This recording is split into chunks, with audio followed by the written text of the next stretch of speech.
Assalamualaikum warahmatullahi wabarakatuh.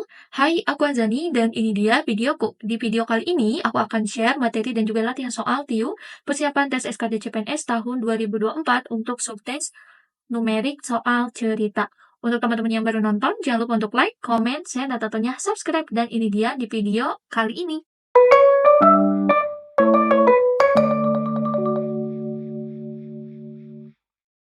Latihan soal dan trik menjawab soal TIU CPNS untuk persiapan tes tahun 2024 untuk subtes tes intelijensi umum soal cerita. Sebelum ke latihan soal, di sini aku akan share dulu untuk materi singkat soal cerita.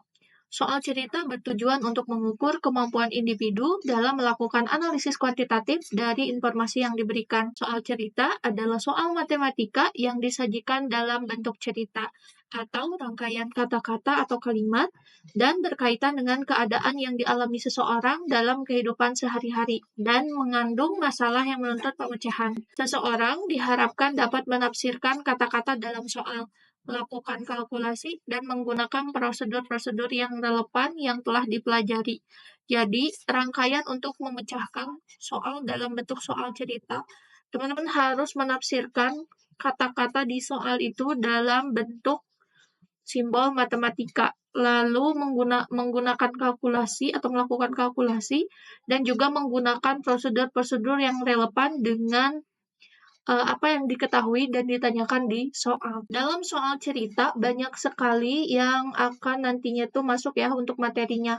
Nah, salah satunya nanti biasanya ada untung rugi. Untuk untung, rumusnya adalah harga jual dikurangi harga beli. Lalu kalau menemukan soal yang menanyakan tentang rugi, rugi itu terjadi jika harga belinya itu lebih tinggi daripada harga jual. Jadi untuk mencari persentase untung, harga jualnya kita kurangi dengan harga beli, dibagi harga beli dikali 100%. Lalu untuk persentase rugi, yaitu harga beli kita kurangi dengan harga jual, dibagi harga beli dikali 100%. Adapun tips dan trik untuk mengerjakan soal dalam bentuk soal cerita, pertama, teman-teman baca dulu soal dengan teliti untuk dapat menentukan makna kata kunci di dalam soal. Lalu yang paling penting adalah teman-teman harus sudah mahir menggunakan ini model matematika. Jadi nanti ada soalnya itu ditafsirkan ke dalam bentuk model matematika. Seperti apa contohnya? Misalkan ada kata-kata yang sering muncul ya. Misalkan berapa 30% dari 180. Ini yang paling sederhana. Nah, berapa ini kan berarti kita harus cari nih 30%. Berarti 30 per 100. Dari ini kita rubah jadi kali 180. Nah, mengubah dari yang tadinya kalimat matematika gitu ya, menjadi simbol-simbol. Ini disebut membuat model matematika tuh maksudnya. Selanjutnya, menentukan metode yang akan digunakan untuk menyelesaikan soal cerita. Nah, contohnya yang ini. Berarti ini menggunakan metode penghitungan biasa, perkalian, gitu. Lalu melakukan perhitungan, tidak melakukan komputasi atau perhitungan tersebut sangat menuntut keterampilan, kecepatan, ketepatan, ketelitian, dan kebenaran dalam menyelesaikan perhitungan tersebut. Jadi, teman-teman terus berlatih soal supaya nanti terbiasa. Dia tidak hanya bisa menjawab, tapi bisa menjawab dengan cara yang cepat gitu. Tentunya tepat, dan juga nanti harus teliti juga. Lalu terakhir tipsnya adalah menuliskan jawaban dengan tepat dan mampu mengembalikan jawaban ke dalam pertanyaan soal. Maksudnya seperti apa? Seperti ini.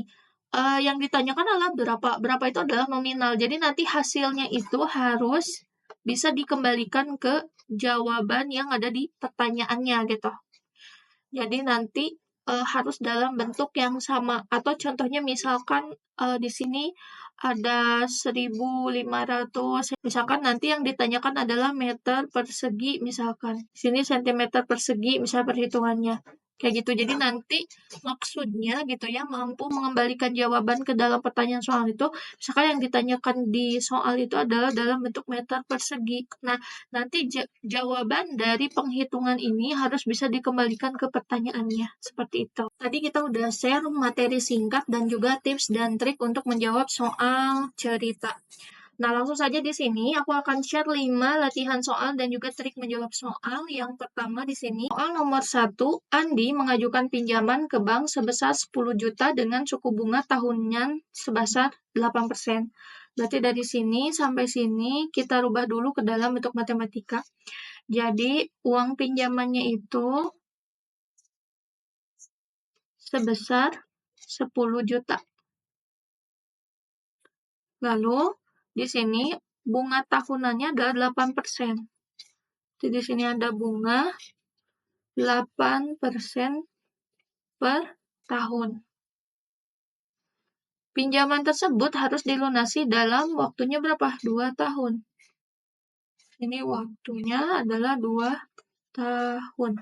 Yang ditanyakan berapa total pembayaran dan juga berapa bunganya. Nah, kalau total pembayaran berarti uang pinjaman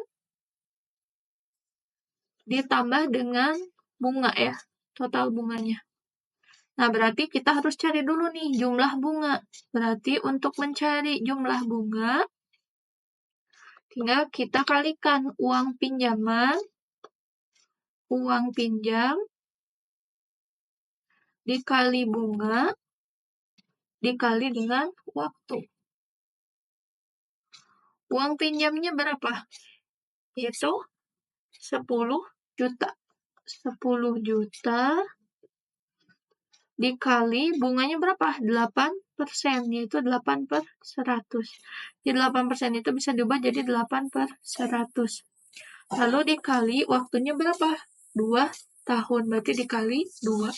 Berarti untuk bunganya, ini bisa dicoret ya, bawah 2 nolnya atas 2. Atas berarti sisa 2 kali 8, 16 kali 1, 16. Sisanya 0, tulis 1, 2, 3, 4, 5. 1, 2, 3, 4, 5. Berarti bunganya adalah 1.600.000. Sekarang, kalau yang ditanyakan adalah total pembayaran, maka kita tambahkan saja uang pinjamannya berapa? 10 juta. Ditambah bunganya berapa? 1.600.000. Berarti totalnya adalah jadi berapa? 11.600.000. Nah, sebenarnya ketika kita dapat bunganya gitu ya, ini aku selesaiin dulu gitu ya, tapi strateginya kalau udah dapat bunganya, karena ini beda-beda ya masing-masing untuk total bunganya, maka langsung saja nih yang A, yaitu 1.600.000. Berarti ininya sebenarnya nggak perlu kita hitung pun, kita langsung bisa jawab untuk soal nomor 1, yaitu A. Total pembayarannya 11.600.000 dan juga jumlah bunganya adalah 1.600.000. Untuk teman-teman yang mau screenshot soal nomor 1, dipersilahkan. Soal nomor 2, Budi membeli mobil baru seharga 200 juta dengan membayar uang muka sebesar 20%. Berarti sampai sini dulu ya. Nih. Jadi harga si mobilnya gitu ya di sini. Harga mobil itu 200 juta. Nah, dia sudah membayar uang mukanya yaitu 20%. Berarti di sini uang muka 20%. Sisa pembayaran akan dicicil selama 3 tahun dengan suku bunga tahunannya adalah 10%. Berapa besar cicilan bulanan yang harus dibayar oleh Budi? Nah, berarti Budi itu pinjam uangnya seharga mobil yaitu 200 juta. Berarti kita akan cari nih jumlah yang harus dibayar ya, yang dicicil oleh Budi. Dengan cara kita harus cari tahu dulu jumlah pinjamannya tuh sisanya berapa yang harus dicicil. Jadi di sini yang pertama jumlah pinjaman itu harga mobilnya dikali. Nah, ini kan uang mukanya udah 20%. Berarti kita ibaratkan ya ada 100% gitu. 100% harga mobil, berarti tinggal dikurangi 20% uang mukanya. Berarti di sini harga mobil itu 200 juta dikali 100% dikurangi 20%, berarti 80%. 200 juta dikali 80% itu 80/100. 0 atas coret 1, bawah 1, atas 1, bawah 1. Sisa 8 kali 2, 16. 0-nya tulis 1, 2, 3, 4, 5, 6, 7. 1, 2, 3, 4, 5, 6, 7. Nah, berarti yang sudah dibayarkan itu adalah 106.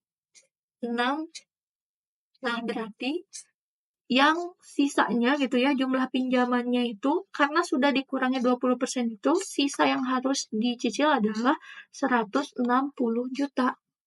Nah, sekarang kita akan mencari berapa cicilan bulanannya. Untuk menentukan cicilan bulanan,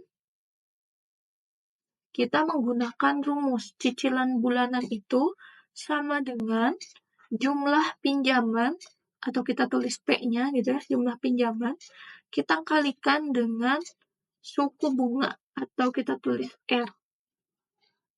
Lalu dikali dengan 1 ditambah suku bunga, dipangkatkan dengan N.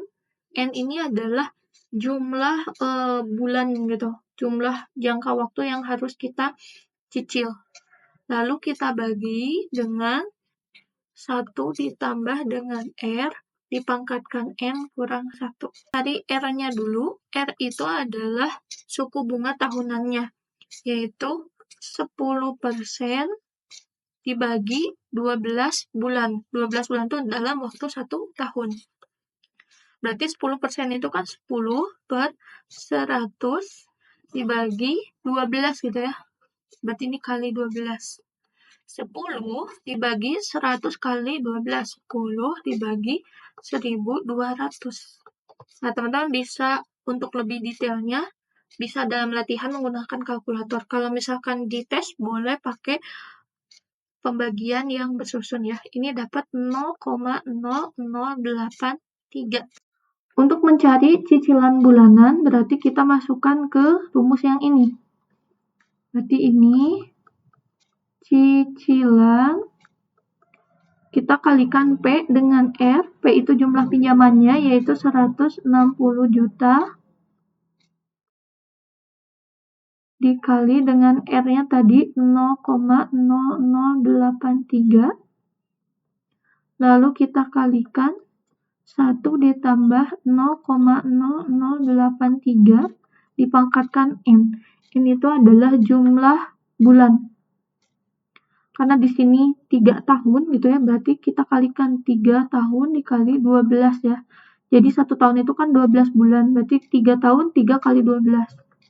Baru kita bagi dengan 1 ditambah 0,0083 dipangkatkan dengan N kurang 1, berarti 3 kali 12 dikurang 1.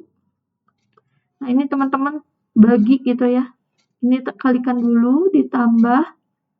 Nanti 1 tambah 0,0083 ini dipangkatkan dulu 3 kali 12, dikalikan, baru dibagi dengan yang bawah. Nanti hasilnya adalah 4.830.000.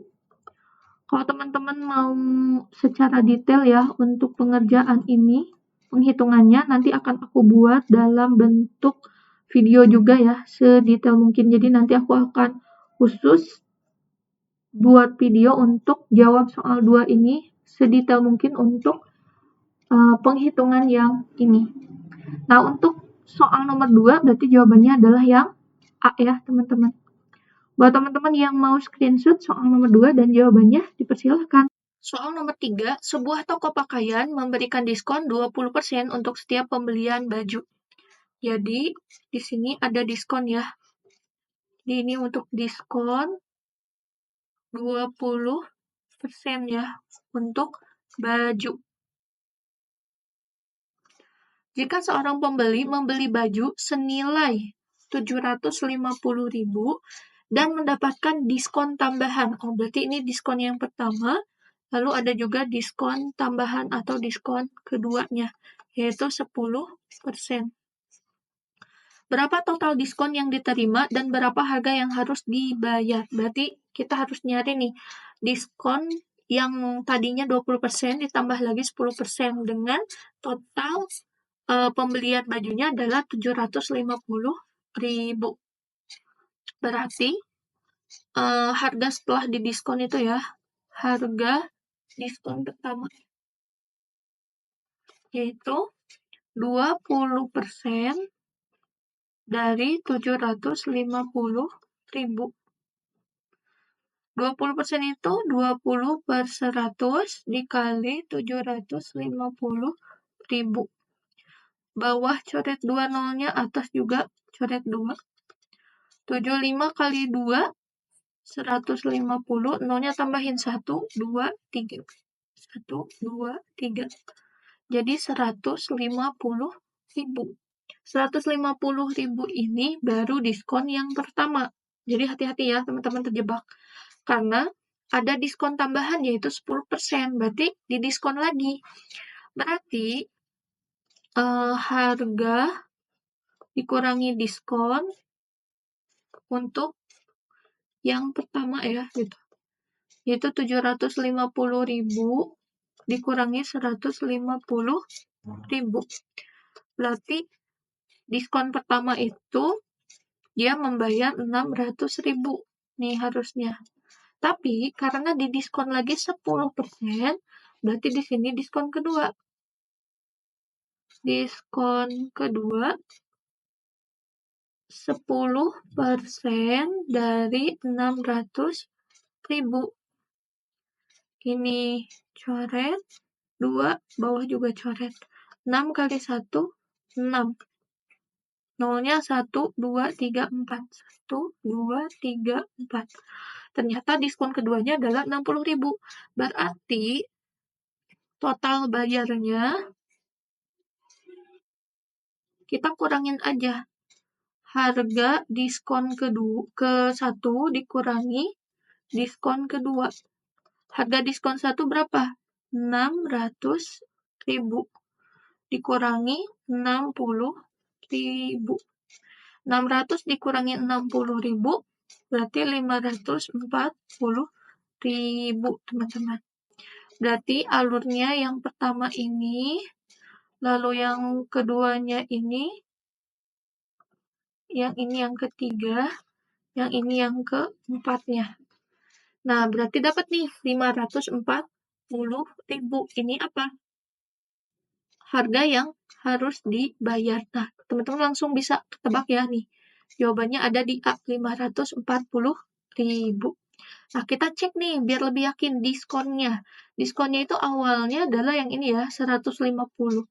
Yang kedua 60.000. Berarti untuk jawab diskonnya tinggal kita tambahkan 150.000 untuk diskon pertama ditambah 60.000 dari diskon kedua.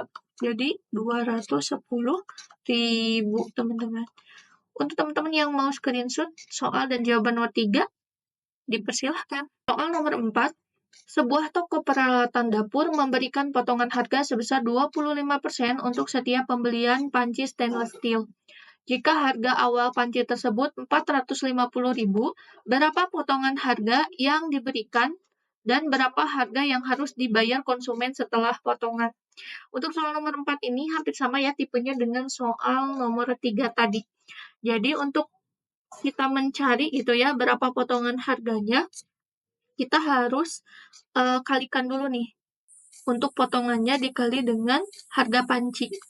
Ini harga panci dikali potongan harga atau diskonnya ya. Potongan harga. Harga pancinya adalah 450.000 dikali potongannya 25% atau 25/100. Atas coret 2, bawah coret 2. 25 dikali 45. Kita kalikan nih. 25 kali 45. Teman-teman bisa kali bersusun ya. 5 kali 5, 25. 5 ke 2, 10, dengan 2, 12, 4 ke 5, 20, ke 2, 8, tambah 2, 10. 5, 2, 1, 1. 1, 1, 2, 5, nolnya ada 1, 2. Berarti 112.500. Ini untuk potongan harganya. Berarti yang harus dibayar oleh konsumen tinggal kita kurangkan. Harga panci asli itu ya. Harga asli dikurangi harga setelah diskon. Harga aslinya berapa? 450.000 dikurangi ini adalah harga yang setelah diskon, yaitu 112.500. Berarti 400 kurang 100, 300. 50.000 dikurangi 12.500. Berarti 337.500. Ini adalah total yang harus dibayarkan. Nah, karena di jawaban pilihannya itu berbeda-beda, jadi langsung aja nih. Yang ada 337.500-nya itu hanya yang A ya, teman-teman. Nah, kita lihat nih, berarti potongan harga yang diberikan benar nggak? 112.500, betul ya tadi. Nih, jadi udah sesuai. Maka jawabannya untuk soal nomor 4 adalah yang A. Untuk teman-teman yang mau screenshot, dipersilahkan. Soal terakhir di video kali ini untuk latihan soal dan trik menjawab soal TIU CPNS 2024 untuk subtes soal cerita. Seorang pedagang menjual beberapa produk dengan harga 2 juta per unit, padahal harga beli per unitnya adalah 2.500.000. Berapa kerugian yang dialami pedagang untuk setiap produk yang terjual? Berarti yang ditanyakan adalah rugi. Nah, berarti tadi apa? Rugi itu sama dengan harga jual dikurangi dengan harga beli. Harga jualnya berapa? 2.500.000. Harga belinya berapa? 2 juta rupiah. Kita kurangkan nih ruginya. 2.500.000 dikurangi 2 juta. Nah, berapa nih teman-teman? Kurangkan 2.500.000 dikurangi 2 juta. Jawabannya yang mana ya? Apakah A, B, C, D, ataukah E? Teman-teman bisa tulis di komentar ya. Dan itu dia di video kali ini. Aku sudah share ada 5 soal, latihan soalnya, dan juga trik menjawab soal. Juga tadi ada materi singkat dan tips dan trik untuk menyelesaikan soal TIU untuk subtes soal cerita. Semoga video kali ini bermanfaat. Jangan lupa untuk like, comment, share, dan tentunya subscribe. Tunggu video pembahasan lainnya seputar latihan soal dan juga trik menjawab soal TIU persiapan tes CPNS tahun 2024. Thank you udah nonton dan dadah!